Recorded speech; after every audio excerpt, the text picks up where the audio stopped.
From the Channel 4 studios in Boston, WBZ News at 6:30 starts now with breaking news. A half dozen people rushed to the hospital after a gas leak at a laundromat in Waltham. Good evening, everyone. I'm Ken McLeod. And I'm Katie Brace. Thanks so much for joining us tonight. Right now, crews are trying to figure out what caused the carbon monoxide leak. Shantae Lanz is live in Waltham with the details. Katie and Ken, investigators think that there's a venting problem. They'll keep this laundromat closed until they know for sure. Meanwhile, they say those children and that woman are expected to survive. In a laundromat for 2 sick children vomiting. A Sunday afternoon at the laundromat turns into chaos and panic. 5 children, all under age 10, and a woman were rushed to the hospital with elevated levels of carbon monoxide. It's very scary. Fire crews quickly closed down Clearwater Laundromat in Waltham. 12 customers total were inside, many scrambling to take their clothes. Crews cut power to the entire plaza. Hairstylist Lori McLaughlin works next door. If the levels are high and we've been working, with that environment, then health-wise it could, affect a lot of us. There's 12 of us that work there. Investigators believe something went wrong with the vent. The carbon monoxide levels read above 35 parts per million. That's more than 3.5 times what's considered normal. Fire officials say the children and women were alert and are expected to survive.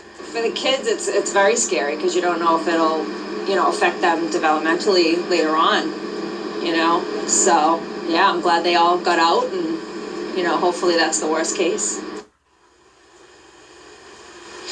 And we spoke with the deputy fire chief. He confirms that those children are expected to survive and that there were carbon monoxide detectors inside.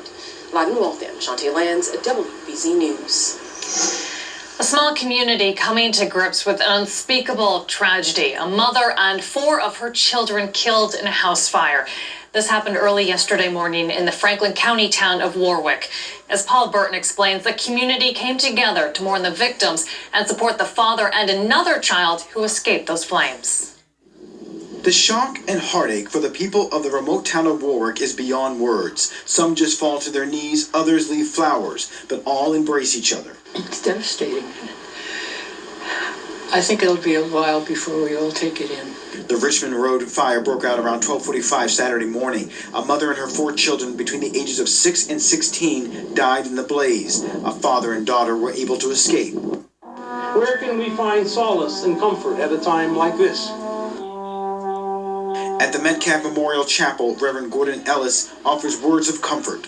But in the face of such a tragedy, we need more than human help. We need divine help. Most of all, we need to know that God cares. Lawrence Prune knows the family well. His wife taught the piano to the mother and daughter who died in the fire, along with the daughter who survived. One thing you can tell is that her kids were at the center of her life. A wood stove is being eyed as a possible cause. The Pioneer Valley Regional Schools where the kids attended were open today for grief counseling. My focus right now and for tomorrow is to open those schools and have a normal day for our kids and have the supports in place for those students and staff that are having difficulty. Grief counselors will be at the school all week for students and teachers as they mourn the deaths of the lives that have been lost. The fire remains under investigation. In Warwick, Massachusetts, I'm Paul Burton, WBZ News.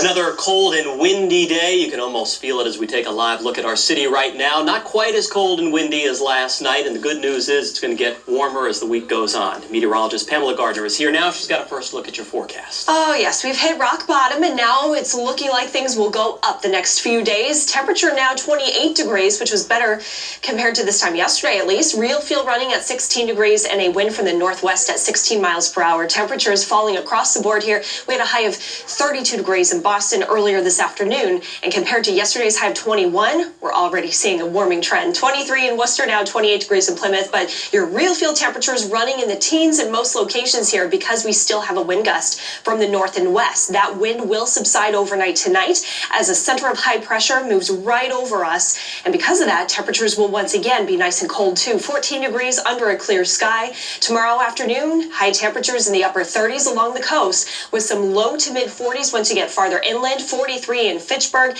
and 44 degrees in Norwood. Now, there's a chance for rain, but not until we get into Tuesday's forecast. And those few showers will be off and on, hit or miss. Then Wednesday morning, those showers move out, but check out those temperatures. We'll be in the low 50s, mid 50s for Wednesday.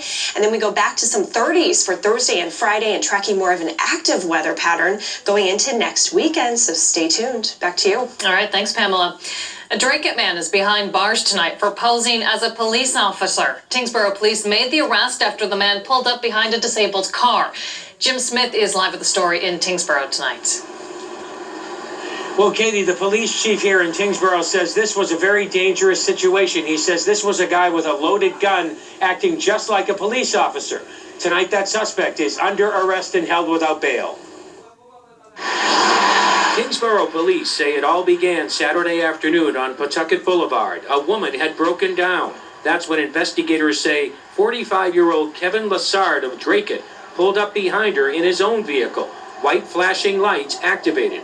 It was an unmarked Ford Crown Victoria, which some departments have used in the past as cruisers. He had walked up to the operator and told her that he would stand by and wait with her until a tow truck arrived. That's when someone passing by called police, sensing that something didn't look quite right. Our officers responded over there immediately, made contact with the operator, who immediately approached our officers. Very quickly, conversation ensued between the officers.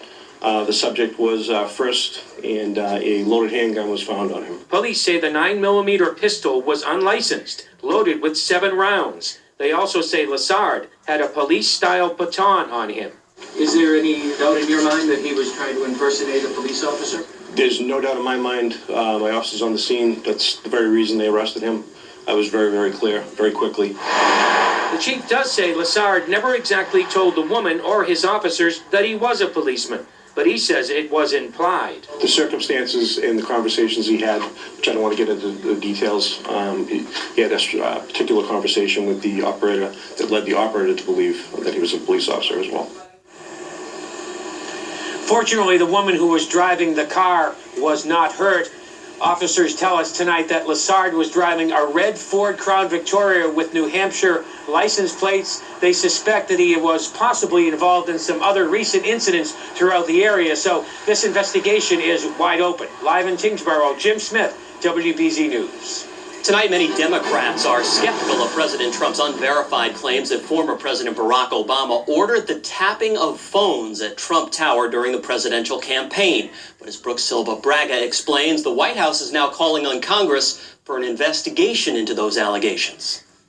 After a weekend in Florida, President Trump boarded Air Force One heading back to Washington. Earlier, he called on Congress to investigate whether the Obama White House abused their investigative powers.